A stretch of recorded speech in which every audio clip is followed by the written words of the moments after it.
የዘፍጥረት መጽሐፍ የመጽሐፍ ቅዱስ የመጀመሪያ መጽሐፍ ነው። ከምዕራፍ 1 እስከ 11 ድረስ ፍጥረትን ታሪክ፣ ሰው ልጆችን ውድቀት እና የእግዚአብሔርን ደግሞ ለሰው ልጆች ያለውን ተስፋ የማዳን ተስፋ ታያላችሁ። ምዕራፍ 12 ጀምሮ እስከ 50 ደግሞ ለእምነት አባቶች ነው የሚናገረው። በአብርሃም ይጀምርና በዮሴፍ ይዘጋል። ክብር ለእግዚአብሔር። አብርሃምን እግዚአብሔር ጠራው ይልና ከዛ ዮሴፍ ሞተ ብሎ ይዘጋል ምዕራፉ ባጭሩ። ዛሬ የማካፍላችሁ እግዚአብሔር ያላችሁና የነገራችሁ ስፍራ ትደርሳላችሁ። ከአቅማችሁ የተነሳ አይደለም፣ ከጉልበታችሁ የተነሳ አይደለም፣ ከኃይላችሁ ከገንዘባችሁ የተነሳ አይደለም። እግዚአብሔር ከገባላችሁ ኪዳን የተነሳ አጠገባችሁ ያለው ሰው አንተ የኪዳን ሰው ነህ በሉት። ስለዚህ መንገድ ላይ አትሞትም በሉት። ትደርሳለህ በሉት። በዓላማ የምትጓዝ ሰው ነህ በሉት። በዓላማ የምትኖር ሰው ነህ በሉት። ስለዚህ በሉ እስቲ እግዚአብሔር ወደ ነገረ ሰፈር ትደርሳለህ ብላችሁ ንገሩት። ኢየሱስ ያድናል። እንደምታውቁት ዮሴፍ አስቀድሞ ወደ ግብጽ ወረደ ይላል። ዘፍጥረት መጽሐፍ ስታነቡ ምዕራፍ 39 ላይ የዮሴፍ ታሪክ የሚጀምረው ምዕራፍ 37 ጀምሮ ነው። ዮሴፍ ህልም አየ ብሎ የሚጀምረው ዮሴፍ ታሪክ ከምዕራፍ 37 ጀምሮ ነው። 39 ላይ ዮሴፍ ወረደ የሚል ቃል ታነባላችሁ። ከዚህ በፊት ነግሬያችኋለሁ። ወረደ የሚለው ቃል በሰውኛ ስትረዱት ተዋረደ፣ አጣ፣ ከሰረ፣ ተበላሸ፣ ታሪኩ አበቃ፣ በቃ ሞተ። በጣም የሚናገረው በሰው ልጆች አስተሳሰብ ትርጉሙ ዋጋ የሌለው አይነት ያበቃለት አይነት ነው። በመንፈሳዊ ቋንቋ ግን ዮሴፍ ህልሙ ወደሚፈጸምበት ከተማ እየገባ ነው። ባለፈው ነግሬያችኋለሁ። የእግዚአብሔር አብሮነት ከዮሴፍ ጋር ነበረ። የእግዚአብሔር አብሮነት ብዙ ሰዎች እንደሚናገሩት እንደሚረዱትም የተሳካላችሁ ሰዓት ነገር ሁሉ ሙሉ በሆነ ሰዓት ብቻ የሚገለጥ አይደለም። የእግዚአብሔር አብሮነት እየተሸጣችሁም በአብር እየተሸጣችሁም እየወረዳችሁም አብሯችሁ ይሆናል። አጠገባችሁ ያለው ሰው እግዚአብሔር ካንተ ጋር ነው በሉት። አሜን ንገሩት። እግዚአብሔር ካንተ ጋር ነው በሉት።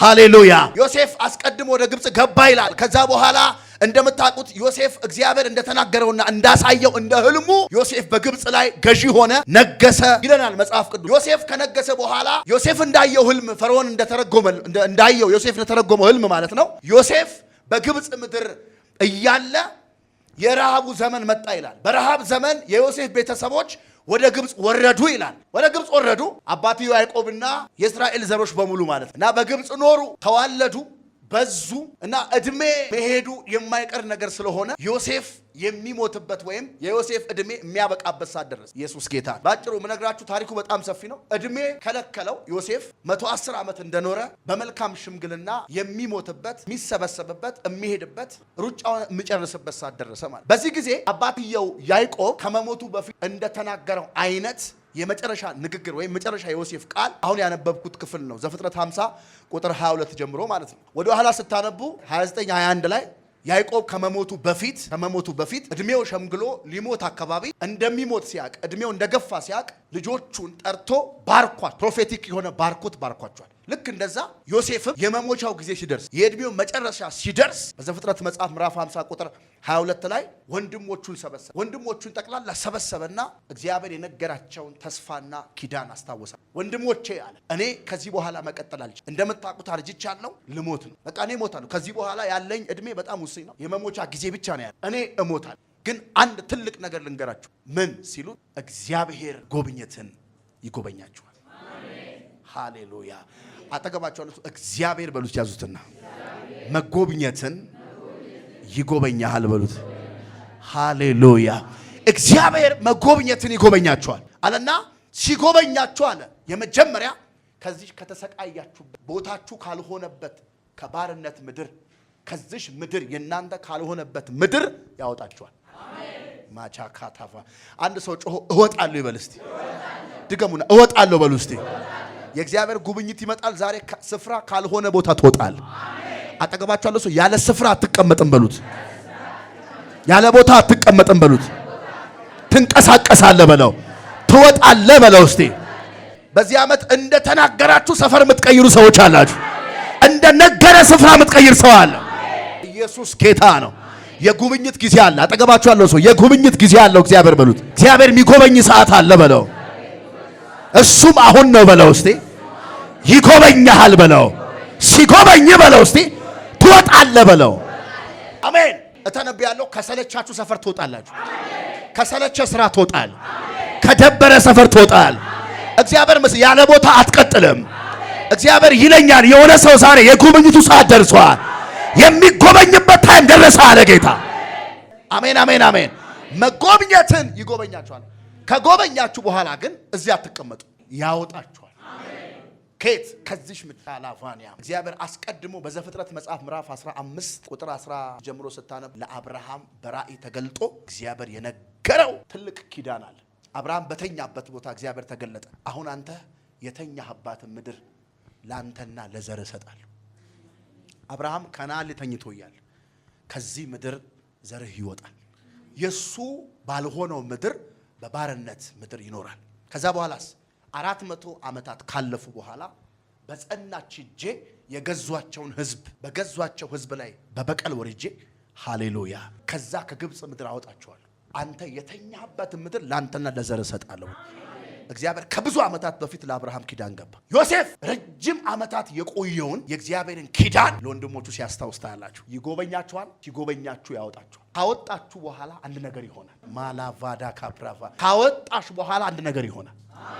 ለአባቶቻችሁ ለአብርሃም፣ ለይስሐቅ፣ ለያዕቆብ አማሃዛካ ባማስካዳቫንያ የማለላችሁን ምድር ያወርሳችኋል፣ ወደዛስ ምድርም ያደርሳችኋል። አጠገባችሁ ያለው ጨብጡትና ያደርሳል በሉት። እግዚአብሔር አውጥቶ ብቻ አይጥልም። አሜን በሉ ሲበለ ያደርሳል። ጎናችሁ ያለው ሰው መውጣት ብቻ አይደለም መድረስም አለ በለው። ያዘውና አሜን አሜን አሜን አሜን። የሆነ መንገድ ማስጀመር ብቻ አይደለም እግዚአብሔር ማድረስ ይችላል። የሆነ ቦታ እግዚአብሔር ማቆም ብቻ አይደለም ማስቀጠል ይችላል። ያው ዛሬ መልእክት አለኝ። ስፍራ ካልሆነ ቦታ ትወጣለህ። እግዚአብሔር ወዳለለ ቦታ ትደርሳለህ። የእግዚአብሔር ጉብኝት ያገኛቸዋል። አጠገባችሁ ያለው ሰው ጨበጥ አድርጉትና መንገደኛ ነህ በሉት። አሁን ያለህበት ህይወት በሉት ጊዜያዊ ነው በሉት፣ ያልፋል በሉት። እንደገና ፊቱን እያያችሁ እዚህም እዛም ያደርሳል በሉት። እዚህ ምድር ላይም በሉት ያዙትና የነገረህን ያወርሰሃል፣ ወዳለልህ ያደርሰሃል። ከዚህ ምድር በኋላ ደግሞ ወደ ጽዮን፣ ወደ ኢየሩሳሌም፣ ወደ መንግሥተ ሰማያት ያደርሰሃል።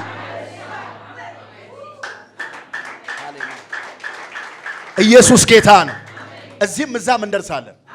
የሚቀበለኝ እጁን ከፍ እዚህም እዛም ምድር ላይም የነገረ ቦታ ላይ ትቆማለህ። ከምድር በኋላም ደግሞ ሰማይ ትገባለህ። የዘላለም ሕይወትም ይጠብቃል። ማራካታና ባንያ ያደርስሻል።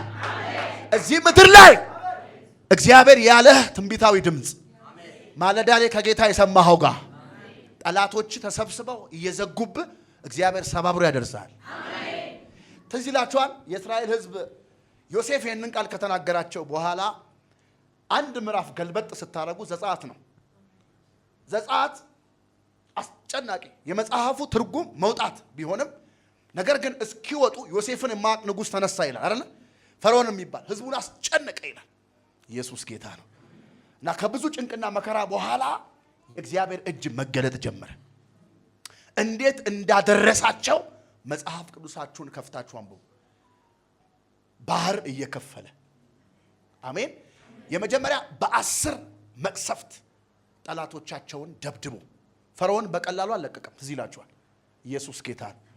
ታላላቅ 10 ተአምራት በግብጽ ላይ እግዚአብሔር አድርጎ አስለቀቃቸው። ጉዞ ሲጀምሩ ቀይ ባህር ገጠማቸው። ቀይ ባህርን እግዚአብሔር ከፈለ፣ በደረቅ ምድር አሻገራቸው። እንደገና ሞዓብ፣ እንደገና ጠላት አታልፉም የሚል ሰልፍ አስነሳባቸው። እግዚአብሔር እየተዋጋ ጠላቶቻቸውን እየመታ ማጃጋዳ ናቫንያ አንድ ሰው አሜን ይበል እስቲ። እየቀጠቀጠ እግዚአብሔር መጽሐፍ ቅዱስ ሲናገር በሬ ይላል ሳርን እንደሚበላ እንደሚግጥ ይላል። እስራኤል ጠላቱን እንደዚህ እየጋጠ ነው ሄደው። ተነበያለሁ ዛሬ ያደርሳል። ታምናለህ? እጅን አሳየኝ። መንገድ ላይ የቆመውን ሁሉ እያጨደ ያደርሳል። ኦ ራካታናማ እስኪ እጃችሁ ያደርሰኛል የሚል እጁን ከፍ ያድርግ። መንገድህን ሊዘጋ የሚጣጣረውን እየገለበጠ ያደርሳል። ኬላን እየሰበረ ያደርሳል። አጥርን እየነቀለ ያደርሳል። ጮክ ብላችሁ እደርሳለሁ በሉ እስቲ። ወደ ተባለልኝ በሉ እስቲ። ወደ ሰማሁት በሉ። መድረሴ በሉ እስቲ የተረጋገጠ ጉዳይ ነው። አሜን። እግዚአብሔር ኪዳን ገባ። በደንብ ስሙኝ። እስራኤላውያን በግብጽ ምድር ሲኖሩ በጣም የተለያየ አመለካከት ነው ያላቸው። ትዝ ይላችኋል። እግዚአብሔር ሐሳብ ታማኝ አልነበሩም። እግዚአብሔርን የሚያስመርሩ ነበሩ። በምድረ በዳ የሚያስቆጡ ነበሩ። ባለማመን ጠንቅ ብዙ አይነት ችግር ነበረባቸው ህዝቡ። እግዚአብሔር ስለ ህዝቡ መልካም ባህሪ እንዳይመስልህ ህዝቡን ከግብጽ አውጥቶ ያደረሳቸው ስለ ተስፋ ቃሉ። ዮሴፍም ይሄንን ስለሚያቅ ስለ መልካም ባህሪያችሁ አይደለም ወንድሞቼ፣ ጥሩ ስለሆናችሁ አይደለም። እግዚአብሔር የሚጎበኛችሁ ለአብርሃም፣ ለይስሐቅ፣ ለያዕቆብ ከገባው ቃል ኪዳን ተነሳ። ተስፋ አላችሁ፣ ኪዳን አላችሁ፣ ተራ ሰዎች አይደላችሁ። ያው እግዚአብሔር በሚያውቀው አሁን ሁላችንም እዚህ ቤት ውስጥ ተሰበሰብነው በዝማሬ ወይም በጸሎት ወይም በሆነ ፕሮግራም ምክንያት አይደለም። እዚህ ቦታ ላይ ተሰበሰብን ዋናው ምክንያታችን ምንድነው ካላችሁኝ የኢየሱስ ክርስቶስ ደም ነው። አሜን። ሁሉ ሰው የጌታ ፍቅር በልቡ ባይገባ ጌታ በደሙ ባይዋጀው ባይቀድሰው እዚህ ቦታ አይሰበሰብም። የመሰብሰባችን ሚስጥር ኢየሱስ ነው። አሜን። ኢየሱስ በዚህ ቦታ እንዳለ ማያምን እስኪ እጁን ያሳይ። የመጣው የሆነ ሰው ስለጋበሰ ሳይሆን የሰማይ አጀንዳ ባንተ ላይ ስላለ አሜን። የሰማይ ፕሮግራም አሜን በሉ እስቲ። በለው ኪዳን በሉ እስቲ። አንዴ በኔ ላይ ያለ በሉ እስቲ። የተገባ በሉ እስቲ። ኪዳን በሉ እስቲ። በኔ ላይ ያለ በሉ እስቲ። ሃሌሉያ። እግዚአብሔር ሰባብሮ ያደርሳል። መንገድ ላይ እንዳትደርስ የሚታገሉ በጣም ብዙ ነገሮች አሉ፣ ግን አያስቆሙህም። ምክንያቱም ህዝቡን እንዳላስቆሙ አንተንም አያስቆሙ። ያደርሳቸዋል። እስኪ እደርሳለሁ በሉ እስቲ። ትዝ ይላችኋል ጳውሎስ ከቀርጤስ ሲነሳ ሐዋርያት ሥራ ምዕራፍ 28 ስታነቡ በደና ከደረስን በኋላ ሚል ቃል ታነባላችሁ።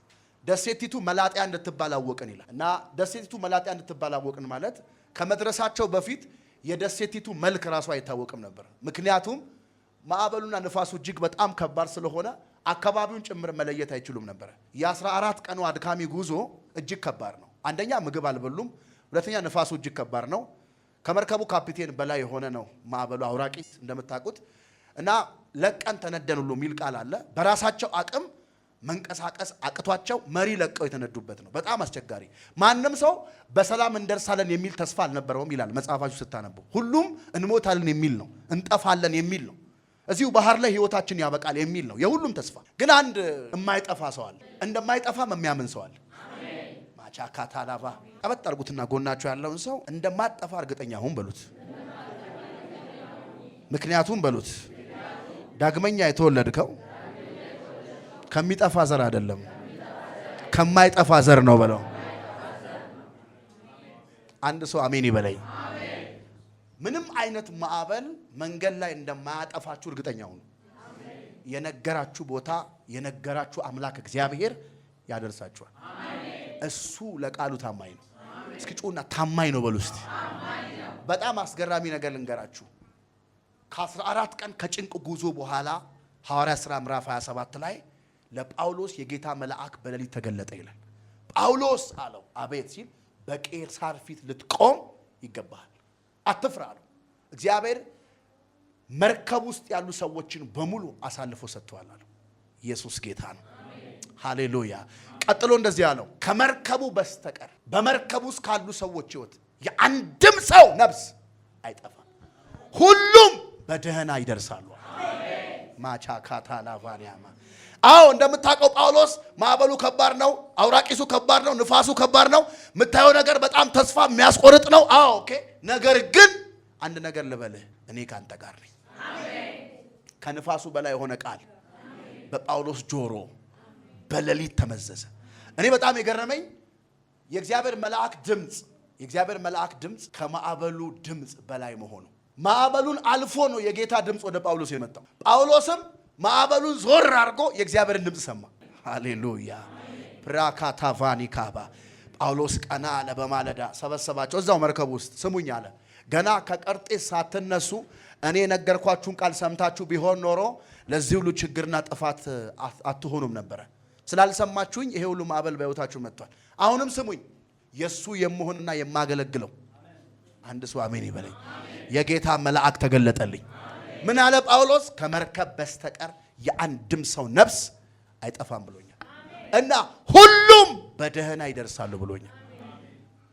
እንመን ጳውሎስ አዎ መኑኝ እንደተናገረኝ እንዲሁ እንዲሆን አምላኬን አምነዋለሁ።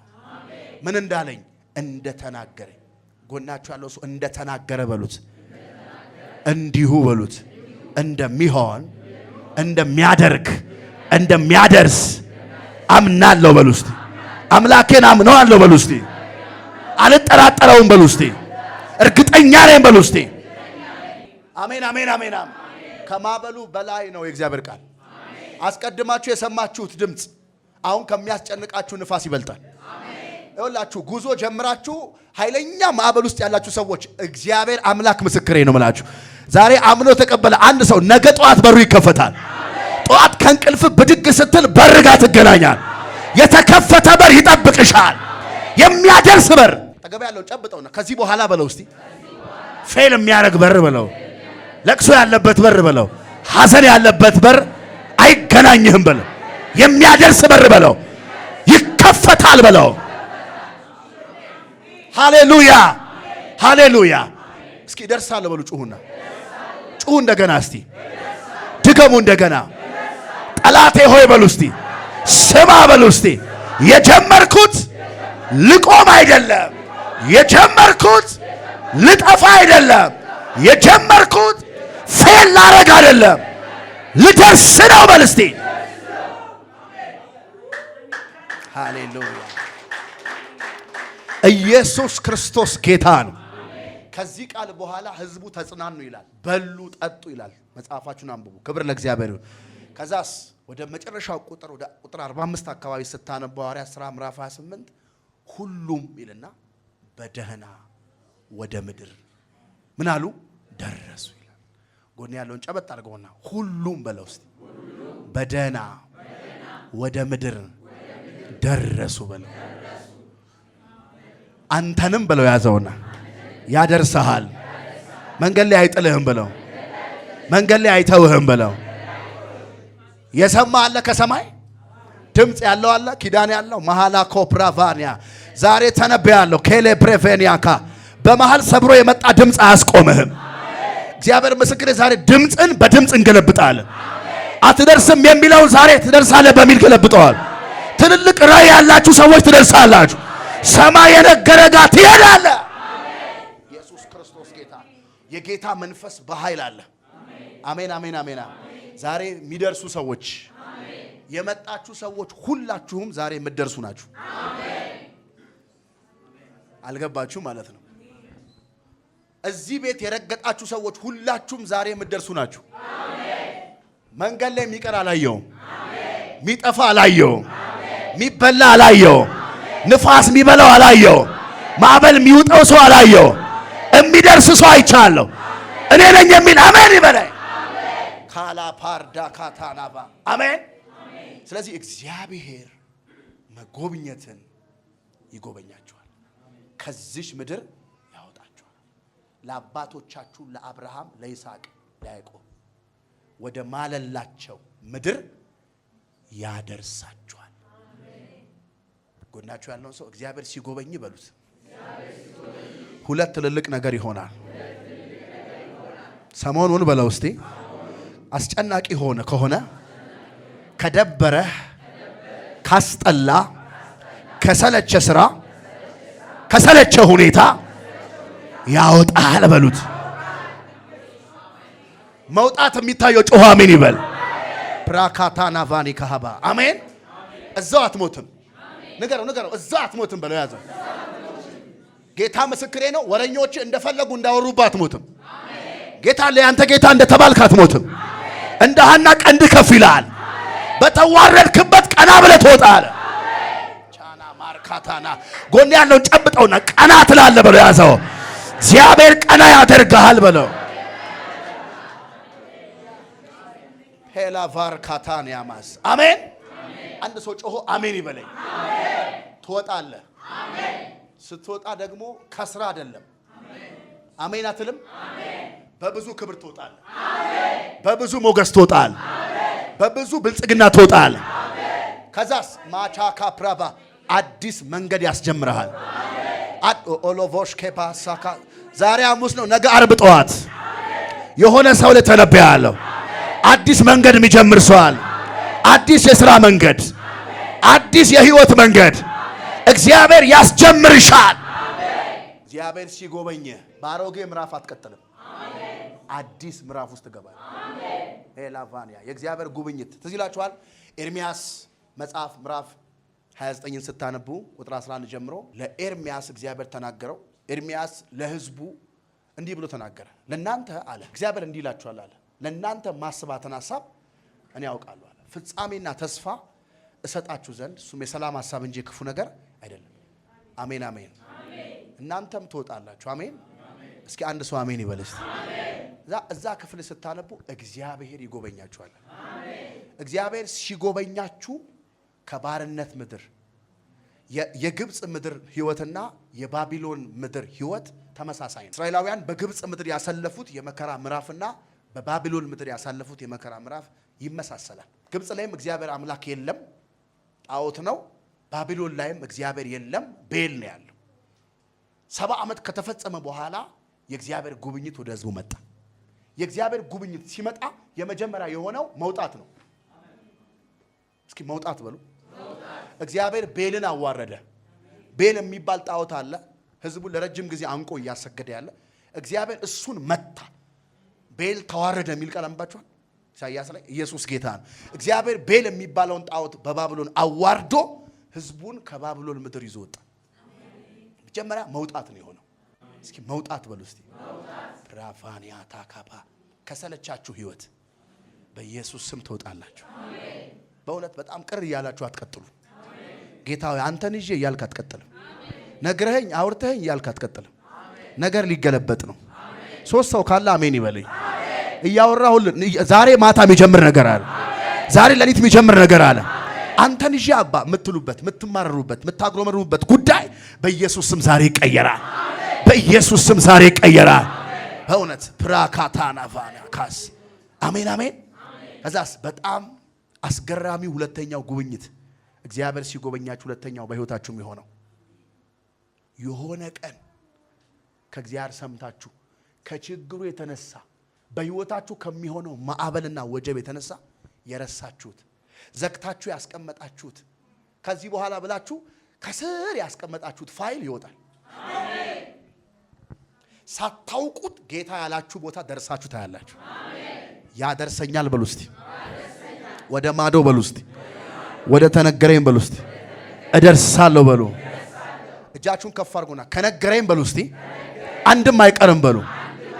እግዚአብሔር በሉ እስቲ ለእስራኤል ቤት ከተናገረው በሉ እስቲ አንድም እንኳን አልቀረም ይላል። በእኔም ህይወት በሉ እስቲ ከጌታ የሰማሁት የተስፋ ቃል ትንቢታዊ ቃል አንድም አይቀርም ይፈጸማል ብላችሁ አውጁ። አወርሳለሁ ብሎሃል፣ ያወርሳል። ዘርህን እሰጣለሁ ብሎሃል፣ ይሰጣሃል። ቤተሰብሽ ባንቺ ያርፋሉ አለ፣ ያሳርፋቸዋል። ይኸው ዛሬ ትንሽ ነሽ፣ ነገ ህዝብ ነሽ። ዛሬ አንድ ነህ፣ ነገ ግን ትሰለፋለህ። ፓላፋ ካታላቫዲያካ ጎናችሁ ያለው ሰው ጨብጡት። እግዚአብሔር ያደርሳል በሉት። አትፍራ አትፍራ በለው አለ። መንገዱ ክራውድድ ቢሆንም በለው እስቲ አስጨናቂ ቢሆንም ሰልፍ ቢበዛበትም አንድ ቁም ነገር ግን ልንገር በለው። አንድ እውነት ግን ልንገር በለው። መንገድ ላይ አትሞትም በለው። ትደርሳለህ በለው። ሄይ ማራካታና ፋኒያማ አሜን። እኔ እደርሳለሁ። የሰማሁት ውሸት አይደለም። ሰማይ ያለኝ ውሸት አይደለም። የሚፈጸም ነው፣ የሚሆን ነው። በእውነት ይሆናል። እውነት እላችኋለሁ ይሆናል። አጠገብ ያለውን ገፋ አድርገውና ይሆናል በለው። ይሆናል። አሜን። እግዚአብሔር በህይወታችሁ የነገራችሁ የተስፋ ቃል ትልልቅ ትንቢታዊ ድምጾች እንደማይሆኑ አርገው የሚያወሩቹን ሰዎች እና የሰይጣንን ድምጽ እንዳትሰሙ። ጌታ አለ ያንተ ጌታ የሚልህን ድምጽ አትስማ። የሚሆን እንጂ የማይሆን ተስፋ የለንም። ዛሬ የመልስ ምሽት ነው። አሜን። ፕራሶቶሻካፓ በኢየሱስ ስም ይሆናል። አሜን። አንድ ሰው ጮኸ አሜን ይበለኝ። አሜን። ለጌታ ክብር አጨብጭቡ እስቲ ሃሌሉያ።